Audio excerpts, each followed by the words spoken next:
So, everybody's talking about Rogue One, and everybody's asking me to speculate about Rogue One, but I don't even know anything about Rogue One. I'm kind of trying not to, so I can, enjoy watching Rogue One. But how would I anyway when there's only 2 trailers out? But I don't know, everybody who talks about Star Wars seems to already know a whole lot about Rogue One. They know the names of all the characters, and they use them really casually in conversation, everybody's supposed to just understand who they are. But I don't. I'm just really confused. So I'm going to do myself and everybody who watches this a huge favor and just do a rundown of all the Rogue One characters as I understand them. Now you can just go into a Star Wars fan discussion fully prepared. And that is what's important. Jyn Erso. Jyn Erso is unlike any Star Wars character we've ever seen before. She is a pretty brunette with a British accent who has a gruff and hardened exterior from years of a difficult life, but inside a core of sensitivity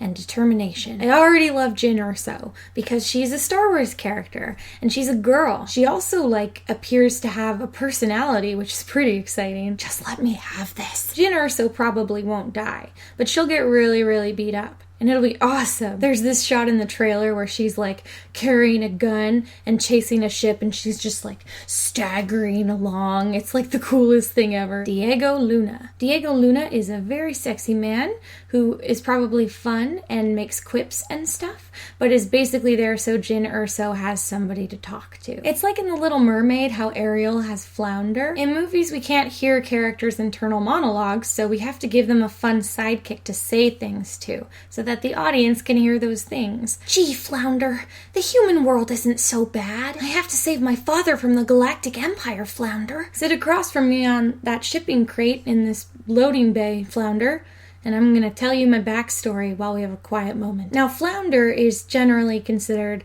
pretty unsexy, but Jyn Erso's Flounder is a sexy man. Diego Luna probably won't die, but he could. Roo Legs Mclocklin. Roo Legs is kind and paternal. He's probably the guy that brings the muscle and a down-to-earth practicality that everybody likes. He's always got a kind word for everyone and probably believes the most earnestly in the mission and its importance. He's an old guy, so he'll probably have a line where he reveals that he assumes he's gonna die on this mission and has made his peace with it. And then, of course, he will die and it'll be really sad. Chirrut Inway. I don't know if I'm saying his name right, and I also don't know how I know his name. It's just that freaky fandom osmosis thing going on. So basically in Star Wars movies, we always have heroes who are Jedi, but in the books, we'll often have POV from someone who is not a Jedi, and they generally are very weirded out by Jedi.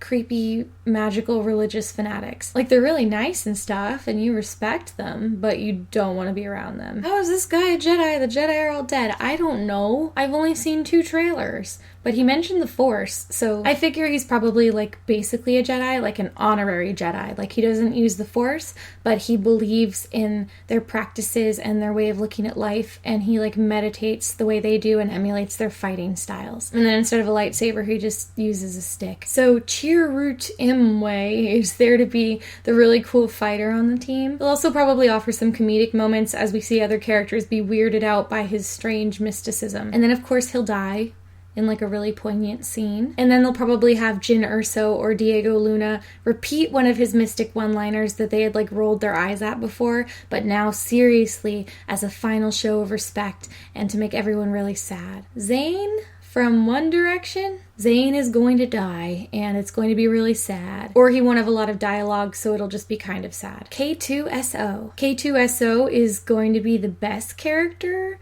so everybody else can just go home already. He's going to be comic relief, but I've seen Princess and the Frog, so I know that doesn't grant him any immunity from being violently murdered on screen. Jyn Erso's dad. Jyn Erso's dad has got that accent that Mads Mikkelsen always has in everything, even though Jyn Erso doesn't have that accent, despite how amazing it would be to sit through an entire movie of Felicity Jones poorly attempting to mimic Mads Mikkelsen's accent. Jyn's dad has apparently been kidnapped and is helping to build the Death Star. Jyn's mission is to stop the Death Star and save her dad, which probably means that when she gets there, it'll be revealed that her dad hasn't been under duress for a really long time and is actually pro-Death Star and loyal to the Empire. Like, either because that's the safest course of action to keep himself and Jyn safe, or just because these people have been his colleagues for like a decade, and he just kind of came around to their way of thinking organically. It happens. And then he'll try to encourage Jyn to join the Empire and abandon her new friends and her mission. Ultimately, Jyn will say no, probably in the process referring to her new team as her family, and then later her dad will die, maybe to save her. And then as he's dying, he'll maybe admit that she was right and that she's braver than he's ever been. And then everybody will be really sad. Krennic is evil. Krennic drinks only wine ever. Krennic is a bad dude. Krennic's personal stylist once suggested that he not have popped collars on all of his outfits, and he had her hanged for treason. Krennic has a Bluetooth headset in his ear 100% of the time because he's always in business mode. Krennic's favorite store is Banana Republic, but he still blew up one of their franchises once just because their name is unfortunate. Krennic builds ships in bottles. Like, for fun. Krennic is going to die, but not before reflecting on his life and his choices. Something about the ends justifying the means. Like, maybe not with regret, but in a bittersweet way that reminds us of his humanity. So that way, everybody can be sad. Krennic is this movie's Darth Vader. Darth Vader. Darth Vader is this movie's Darth Maul. He's an iconic and intimidating presence. Plus, he looks really cool, so he sells more action figures than old guy in cape. He probably won't do a ton to directly influence the plot, but he'll show up every now and then to let the audience know that the fight just got serious. And the music will really kick into overdrive. Darth Vader is going to die. But not yet. Bothans. If you are a super fan, you remember the line, "Many Bothans died to bring us this information," about the Death Star. So then all these people were like, where are the Bothans? Why isn't this movie about Bothans? But then it turns out if you're a super fan, you know that dialogue was actually about the other Death Star. What a gaffe. What an embarrassing mistake. All you fake fans with your fake Death Star knowledge. I knew what was up with those Bothans. Also, nobody wants to see a movie about Bothans, because Bothans, they look like this. They might still have some Bothans show up as like a cameo. Maybe our heroes are standing on a hilltop, and Jyn Erso points at the horizon and goes, "Look, so many Bothans!"